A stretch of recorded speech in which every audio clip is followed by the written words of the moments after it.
What up, guys? CP the Tool Addict. Woo!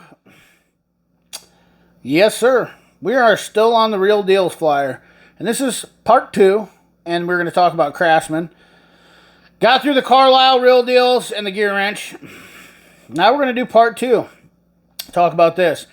I really want to step it up the game for Craftsman because I honestly feel like they are going to come back in a good way.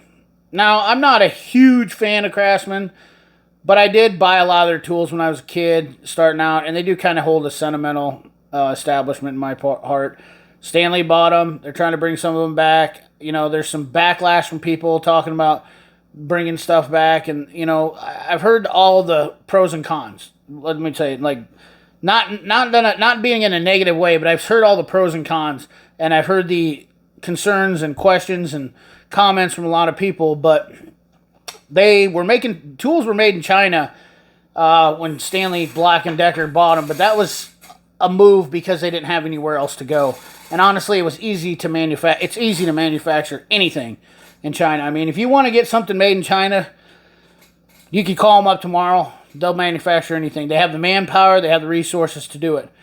Once you want to get your quality up, you obviously want to get to Taiwan, and I've noticed a lot of the tools are Taiwan now from Craftsman, and I think that they are definitely getting better. The wrenches were still in China the last I knew, but some of the wrenches I've seen come out, and you can watch this. I'm going to put a video in here, a clip in here, and you can check this out, and we'll talk about this after. Right now. Alright, so now that we're back and we're talking about the wrenches, I didn't see those flex wrenches in this flyer, and that's why I stopped it and showed you here. So if you guys check those out at the end, you know, definitely very cool. I think I'm going to probably pick those up. They definitely look neat, and I think the new Craftsman wrenches are better than they ever have been as far from their Taiwan manufacturing. I really like those gunmetal wrenches. So I hope you enjoyed that little clip. We got some pocket knives. Some pliers, $14.99. I would say watch out. Craftsman is going to come back, and I think Craftsman will have a place. But Napa is definitely carrying a fair amount, as you've seen in the video. Enough that's a pretty decent selection. Craftsman cordless, man, they are game changers. These things are definitely no joke. As per Torque Test channel, I had sneaky suspicions that Craftsman was going to rebuild their line. They were going to get their rebranded line, or rebuilt their line in a good fashion. I'm sure a lot of these are China. I did see some Craftsmans that were assembled in the USA, but maybe they pulled away from doing them with the dewalt. But the prices on these, not bad. And I actually thought about picking up a Craftsman drill. I was hoping that the batteries off the dewalts would fit on there, to be honest with you. Figured, hey, if it works for Mac, why wouldn't it work for Craftsman, since they're all being built by the same company? But I mean, these are all corded tools, and they dewalt kits. Once again, this is box store marketing plans, you know, stuff. Nothing really dropped the hammer on me. The Extreme Series for 139 drill did kind of entertain that because, like you said, I'm looking at a new drill. My Milwaukee is not cutting the mustard. I love that drill for a long time, but recently it has been cutting out, and me and Tarek were talking about it. Said a lot of the new drills are doing that. He uses them a lot more than I do, but when I'm trying to drill something, I had an old DeWalt forever, and I wished I wouldn't have gave it up, but it is what it is. So, anyways, yeah, DeWalt stuff. Got the old, I really do like these gunmetal Craftsman wrenches. 62 for these ones are made in Taiwan. Yeah, not bad at all. Also like these wrenches too for 96 bucks. Of course, they only have the SAE. No, these are metric. Locking flex. Pretty cool. Like that locking mechanism. Napa's got it going on for the Craftsman stuff.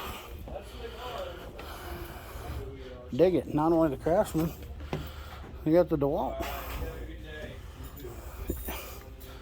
Plus, look at the deals they have on the Clore Automotive. Look at this. Out of the LNC Mini. Those lights are pretty awesome. Really good money. More clores. Fog torch. $49. That's a killer deal. That's the one I got for $119. Comes with the 2 batteries. Big dog, $169. Pretty awesome. Big sales at Napa. Mechanics gloves. Look at that. Little camo action. Freaking amazing. Alright, I hope you guys enjoyed that Real Deals video. I definitely have a feeling that I have a good feeling about Craftsman coming in. I think it's going to be good. I think their quality is changing. I definitely see a lot of Taiwan stuff coming, as you've seen through the walkthrough. I like the fact that you can get Craftsman at several different places. Hopefully they open up a Craftsman store at some point, or some storefronts. But right now they're definitely starting to get a little bit spread all over. Obviously, I think Lowe's sells it, Napa sells it, and a lot of places sell Craftsman. So Ace Hardware sells it. So you really have a lot more options out there, a lot more opportunities to purchase the stuff. And bringing it back to Dallas, Texas, Sedalia, Missouri, they build the boxes, and some people will say they're built with global components. There is some components, but the steel is actually made. Once again, I tell this to people, made with global components is always better than made in China. So I don't know why people try to focus on that as a negative thing, okay? You can look at your options, okay? We'd have them completely made in China or made with U.S. global components. A lot of times with global components, you're talking about things like slides or casters. And I got to tell you, I'm almost positive, because I know Stanley Black & Decker, that the casters are probably coming from Canada, and you're probably getting your slides from Taiwan for that box. So, and that's the reason why it's made U.S. global components, because I know that all the casters for the Mac toolboxes are all made in Canada. So, woohoo, big deal. We love Canada, and we know that Canada does good manufacturing. So, keep that in mind, guys, when you listen to other guys out there, and if they bash on U.S. global. Made with U.S. global, USA made with global components. It's not always bad. You just need to know where the components are coming from, and I can promise you, the Craftsman boxes too are actually, I think they're a really good value. I've seen the new stacker boxes. I actually would love to get one. Just, I don't know why, but I'd love to get one. I think they're a great box for starting off. We don't talk about them enough, but if you guys want to see me talk about more Craftsman stuff and show you some more Craftsman stuff, I will definitely do that, because I definitely have a keen notion for... I have a little bit of sweet spot in my heart, and I think that Craftsman might be better than they ever have been now than what they were then. Granted, if they get the USA sockets coming back and some of the other stuff, they're really going to be popping. So, anyways, guys, thanks for watching. Remember, like, comment, share, subscribe. Ring that bell. Remember, keep your hands dirty and your money clean. Thanks for watching.